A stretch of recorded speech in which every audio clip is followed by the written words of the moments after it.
What's up, guys? Welcome back to another episode of the A-Game. Join us as we recap this week in App State sports and follow us on Instagram at the A-Game Sports for weekly updates on App State sporting news and the latest on-set action. Mountaineer Spotlight host Jay Boyd interviews softball player Jenny Dodd. And stay tuned as we crown this week's Player of the Week. I'm Gray Salter. And I'm Austin Lopp. And this is the A-Game.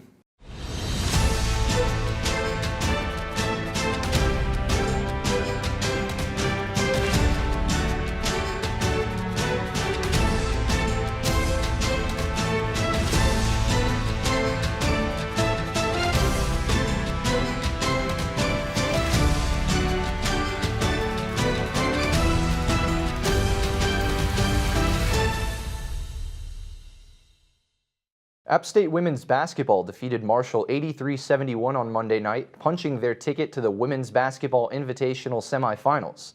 The Mountaineers were led by guard Bree Stanley, who scored a career-high 28 points, with 21 of those points coming in the second half. Bailey Plummer dominated in the paint, tying a career-high of 21 rebounds against the Thundering Herd. App State got back into action on Saturday to take on the Campbell Camels in the Women's Basketball Invitational semifinals. Led by Maddie Story and Bailey Plummer, the Mountaineers pulled away in the fourth quarter, defeating Campbell 70-57. So, Gray, we talked about it a little bit, or you talked about it earlier. I'll go ahead and dive into the App versus Marshall game. So that game was on Monday, and big win, 83-71 for App State. Avoided a lot of pushes from the Herd. They came within one later in the second half.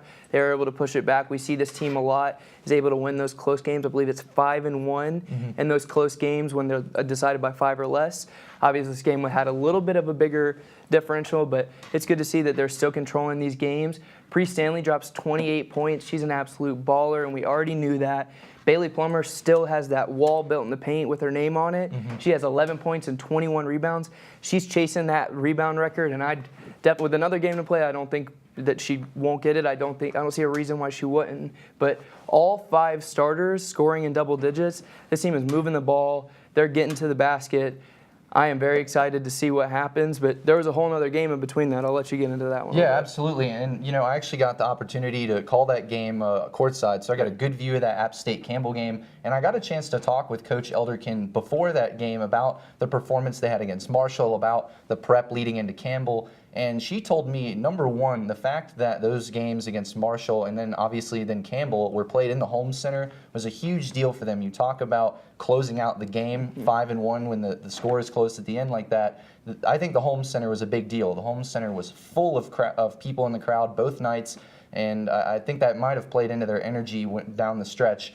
The Campbell game was phenomenal. Bree Stanley showed up again in that game playing really well, but Bailey Plummer was my player of the night for that game. I mean, she pulled in 20 rebounds, scored 14 points on 50% shooting, and she actually broke the single season record for rebounds in an App State career, an App State season for a women's basketball player with that game. And she has a chance to shatter that record even more now that they're playing in that finals matchup again in the home center. Good news for the Lady Mountaineers. Absolutely. So just a couple things, that we need to think about. They play University of North Texas, the Mean Green. So that's going to be interesting right here at Holmes Convocation. But a couple things that we saw in the last game, they were shooting a little bit inefficient. I think they were 14% from 3.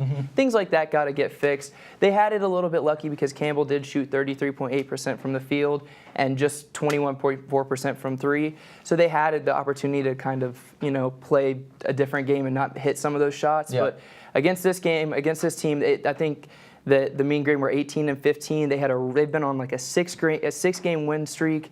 These guys are ready to play, so it's going to be an interesting game. No doubt. And going into that game, Campbell was a team that relied on their defense. They their head coach has coached there 3 seasons now. In 2016, the Camels allowed the #1 least amount of points per game in the whole NCAA in the country. And then the year after that, they were 3rd in the same category. This year, they were 2nd in the Big South for points allowed per game. So defense, certainly the mindset of the Camels, but App State was able to overcome that. Absolutely.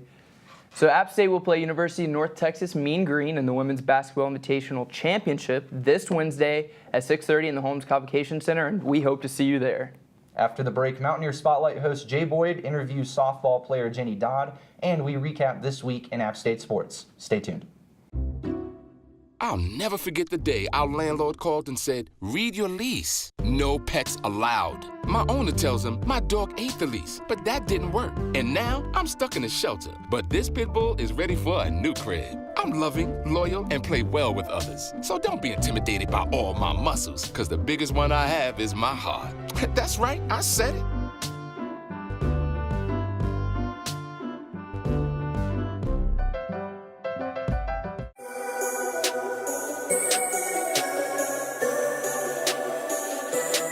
J-Boy here from Mountaineer Spotlight with senior catcher Jenny Dodd. How's the season going for you so far? This season's going great. You know, we've won every conference series so far, and we've been very competitive in every game we've played in, and we're just having a great year. You have a second-year coach in Shelly Horner. How is that transition going for you guys? It's going great. We love Coach Horner. Our whole coaching staff has been awesome over the past 2 years. You know, they came in and they made an impact immediately, and as you can see this season, it's really their leadership, their attitude, and just the effort that they've put towards us, making it a family environment and just building this culture. It's been great. You got a lot of upperclassmen on the team, but you guys have a few freshmen. What is some advice that you've been offering to those young ladies? Advice to the freshmen, probably just to work hard, come in every day ready to attack the workout, attack practice, and just, you know that this is a gift and that we're blessed to be here and just to never take it for advantage. How much does it mean for you to be a senior leader on this team? It feels good. You know, it's kind of hard to believe that I am a senior. It's been a crazy 4 years. We've had a lot of different changes, and, you know, it's been very cool to see this team grow from my freshman year to now, and the way that we've set ourselves up in conference and just the team environment we have and the family atmosphere. It's amazing. You had an amazing year last year and got to second team All Sun Belt, and this year you were picked as preseason Sun Belt. What does that honor mean to you? You know, I think it's a testament to the hard work that I've put in and just the situations and the opportunities I've been given being on this team, because, you know, me being able to do good things, it doesn't really matter. It's definitely a team effort, and as good as last year felt, it doesn't do anything for us this year. So, you know, we try not to look at it too much. It's the next game, so. You guys have started off 20-8 so far this season. What type of goals have you guys set as a team? Postseason. That's the only goal. Make it to postseason. Be a hard team to beat every time we show up to the field and to make it to postseason. At 8-1 in conference, you've set yourself up so far so good. What are you trying to do as the Sun Belt season continues? I think right now, as the season continues, just to continue to have that same approach going forward, not to get comfortable. We're playing some very good teams coming up, and just to have that aggressive mindset and know that nothing is given and everything's earned, and just to keep that mentality as the season progresses. Kind of a mark of your career has been getting on the base, whether it be walks or hits. What is your approach when you get to the plate? My approach whenever I get up to bat is just to extend the inning, you know, be a hard out every time and get on base. That's all that really matters, no matter what it takes, just to get on base. What are you looking forward to as the season continues this year, last year here at App State? You know, are you asking like what I'll miss and yeah, stuff like what that? do you miss? I love this team, and they are really like my family, and next year, you know, I won't get to see everyone every day, and I won't be able to go up to coach's office just to check in, and I'll miss that for sure, but you know, it's been a great 4 years, and I am just trying to enjoy the rest of my time here and make it count. Well, thank you so much for sitting down with us this week. Thank you. Back to you guys. App State softball took last weekend's Sun Belt Series against Georgia State, earning their 20th win of the season, the most wins since 2013. The Mountaineers fell in Game 1 but rallied to win the next 2 games. Game 2 was a tough one, requiring an 8th inning to seal the victory. App State went into Game 3 determined to take the series, and they did so in an impressive fashion, earning the 7-0 shutout. The determination rolled over to the middle of the week as the Mountaineers took on ETSU, earning a 5-0 victory and their 8th shutout of the season. App State baseball took Game 1 of last weekend's series against Louisiana, managing a late-inning rally to claim the 6-5 victory. The Mountaineers were down 5-3 going into the 7th, but managed to score 1 run in each of the final 3 innings. App State fell in Game 2 before once again earning a come-from-behind 6-5 victory in the final game of the series. The Mountaineers used this momentum to propel themselves into a 5-0 shutout at Radford on Tuesday night. Director of Athletics Doug Gillen announced the hiring of a new men's basketball head coach, Dustin Kearns, just last week. Kearns, who previously led Presbyterian College to a dramatic turnaround in just 2 seasons, becomes the 22nd head coach in App State men's basketball history. With him, he brings a new player-focused approach to coaching that he hopefully thinks will be a better fit for the Mountaineers. In the last scrimmage held by App State football on March 23rd, the defense was the story dominating the offense and preventing a single touchdown. This weekend, the script was flipped, and the offense showed out. On the opening play, Zach Thomas connected to Malik Williams for a 22-yard touchdown, being just one of 4 touchdowns on the day. However, the biggest play of the day was the announcement that sophomore punter Clayton Howell was awarded a scholarship to continue his career as a Mountaineer. The men's and women's track and field teams competed at the Raleigh Relays and the Pepsi Florida Relays this past weekend. 10 Mountaineers set new personal records at the events, including Tristan Shaver, who cleared 5.22 meters in the pole vault, and Felissa Greeley, who posted a time of just over 2 minutes and 11 seconds in the 800-meter run. The track and field teams will take the weekend off, but will return to competition on April 12th and April 13th at the Charlotte Invitational. App State women's tennis earned a 4-3 victory against the Ragin' Cajuns of Louisiana on Saturday, matching last year's win total with 5 games remaining in the regular season. The Mountaineers have won 5 straight matches and are the only team that remain undefeated in Sun Belt Conference play. App State men's tennis broke a 5-game losing streak on Friday, defeating Louisiana 4-3 at home. This victory marked their first Sun Belt win of the season and the first home win under head coach Craig Schwartz. The Mountaineers are hopeful that this victory will help turn their season around. App State women's golf earned their 2nd victory of the season at the first annual French Broad Collegiate Invitational with a team score of 611. The Mountaineers are now multi-tournament champions for the first time since the 2014-2015 season. App State will look to earn another tournament victory this Sunday at the John Kirk Panther Intercollegiate Tournament. When we come back, we have a brand new Q&A game, a field piece on the App State climbing team, and we crown a new player of the week. Stay tuned. They call me Maxie, but I prefer tripod. I was your above-average 4-legged homie, and then wham, bam, minivan. Some people pity me. Now that's lame. I still run, fetch, and swim. And the ladies love me. I'm the ultimate wingman.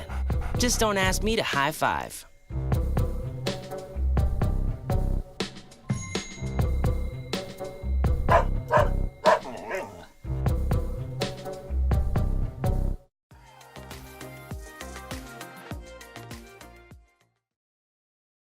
What's up, guys? My name is Silas Albright. We're here on top of the Plymouth Student Union. We're talking a little bit about baseball. So can you just say your name, your year, and what your major is here?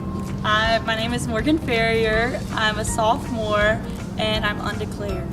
My name is David Joyner. I am a freshman in App, and I'm majoring in psychology. My name is Christopher Harden. I'm a freshman here at App. My major is kinesiology, exercise science. My name is Walker Dixon. I'm a freshman here at App, and I'm a math major. Okay, word. So first day of the Major League Baseball season is tomorrow. It's going to be a long season, but with baseball comes summer. So what's your favorite thing to do in the summer? Well, I think those two things tie right into each other. During the summer, I love to head out to ballparks, any ballpark, but personally, I love to head up to Baltimore and check out Camden Yards, best ballpark in the nation. My favorite thing to do in the summer is definitely go out on the boat. Probably just going on vacation, exploring new places. I don't know if you know or not, but tomorrow is the first day of Major League Baseball season. Are you a baseball fan? A small baseball fan, I would say. I'm from Franklin, North Carolina, which is about 2 hours from Atlanta.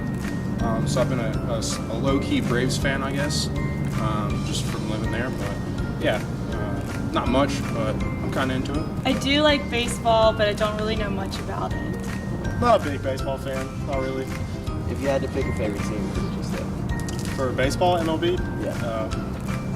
I'll just go basic, Yankees. Yeah, my family's from Ohio, so we root for the Reds a lot. Are you a Votto fan? First base? Yes, definitely. Yeah, he's good. I am originally from Boston, Massachusetts, so yes, I am a Boston Red Sox fan. Just won the World Series. You think you guys are going to go back-to-back, or who's your pick for the next year? I'd have to do more research on that, but I hope that the Red Sox will go back. So when you're out at the ballpark just enjoying the game, what's your favorite snack? I like the ice cream, to be honest. I guess a hot dog. Probably nachos. Nachos, what toppings? Just cheese, chili. Just cheese and chili. Yeah. Can't beat it. All right, cool. That's all I got. Thank you.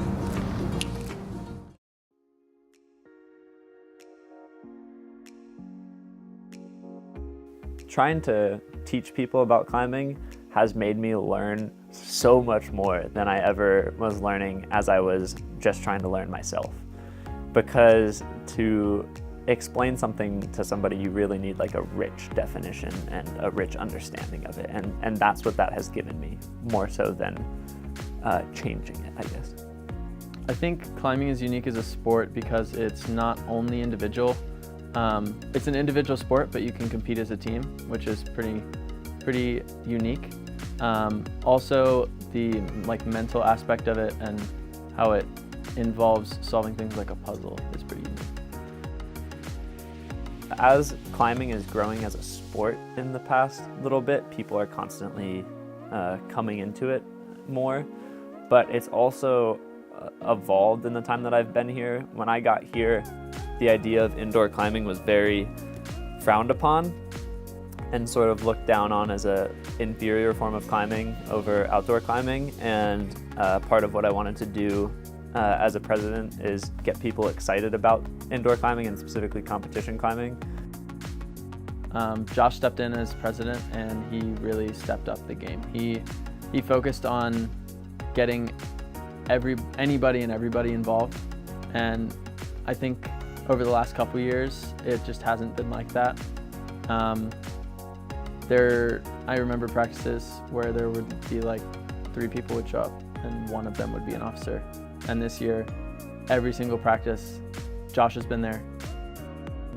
I think, so climbing is such a varied sport.